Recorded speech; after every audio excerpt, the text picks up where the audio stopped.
ओम शांति। 6 जनवरी 2021 की साकार मुरली के मुख्य पॉइंट्स। अभी भगवान रूहानी टीचर बन हम रूहानी बच्चों को पढ़ाते हैं।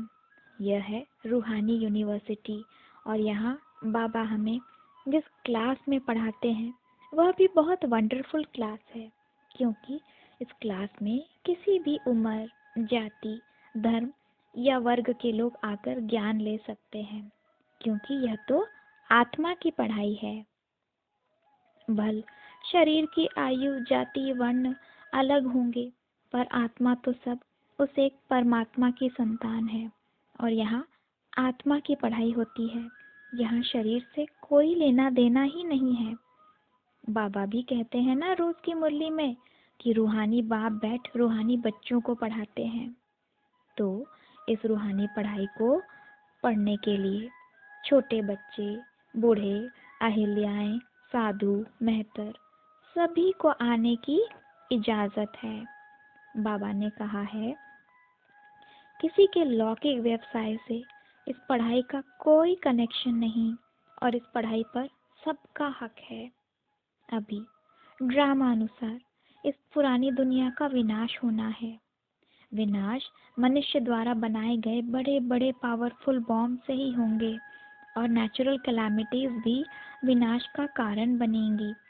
यह भी ड्रामा में नूंद है और हर 5000 वर्ष में रिपीट होता है। बाबा कहते हैं कि यह विनाश भी शुभ कार्य के लिए है।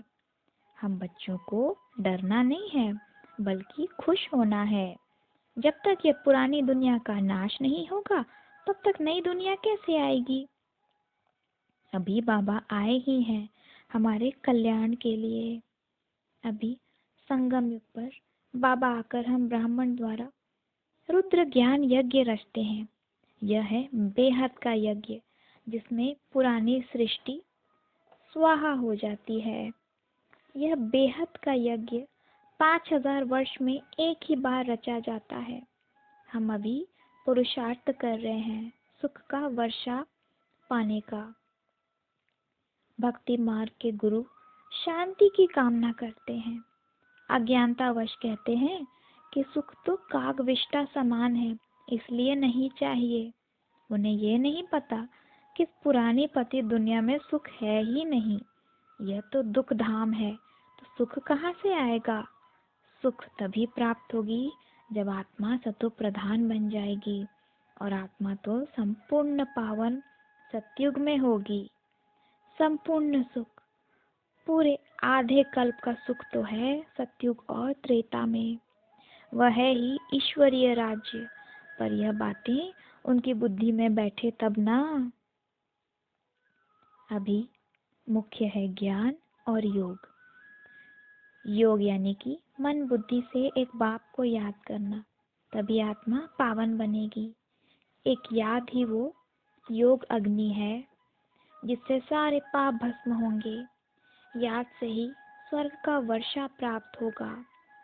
जब ज्ञान आएगा कि याद से ही हम विश्व के मालिक बनेंगे, तभी हम याद की मेहनत करेंगे।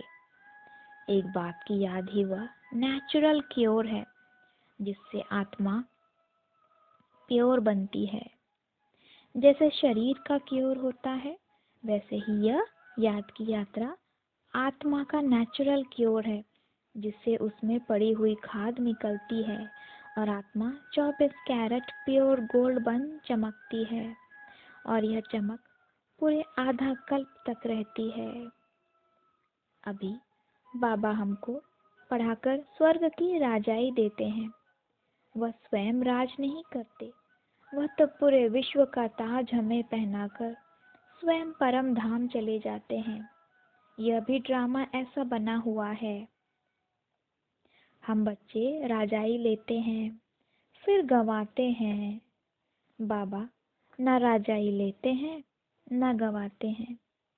लौकिक में तो माँ बाप बच्चे की परवरिश करते हैं तो फिर उनसे बुढ़ापे में सेवा की उम्मीद करते हैं, पर यहाँ बाबा तो हमारी निष्काम परवरिश करते हैं।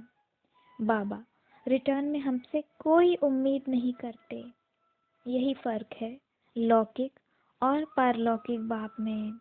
बाबा कर्म और फल में नहीं आते हैं, उनकी है निष्काम सेवा। हम बच्चे ही अभी पुरुषार्थ करते हैं और फिर भविष्य में फिर उसका फल प्राप्त करते हैं। तो अभी हम बच्चों को याद की मेहनत करनी है, आत्मा को सत्व प्रधान सच्चा सोना बनाना है, तभी उच्च पद पाएंगे। वरदान में आज बाबा ने कहा कि जो बच्चे बाप को दिल का सच्चा साथी बना लेते हैं, उन्हें संग का रूहानी रंग सदा लगा रहता है। बुद्धि द्वारा सत बाप, सत शिक्षक और सतगुरु का संग करना, यही सत्संग है। जो इस सत्संग में रहते हैं वो सदा हर्षित और डबल लाइट रहते हैं। उन्हें किसी भी प्रकार का बोझ अनुभव नहीं होता। वे ऐसा अनुभव करते जैसे भरपूर हैं, खुशियों की खान जैसे सदा मेरे साथ है। जो भी बाप का है वह सब अपना हो गया है। स्लोगन है, अपने मीठे बोल और उमंग उत्साह के सहयोग से दिल शिकस्त को शक्तिवान बनाओ। अच्छा, ओम शांति।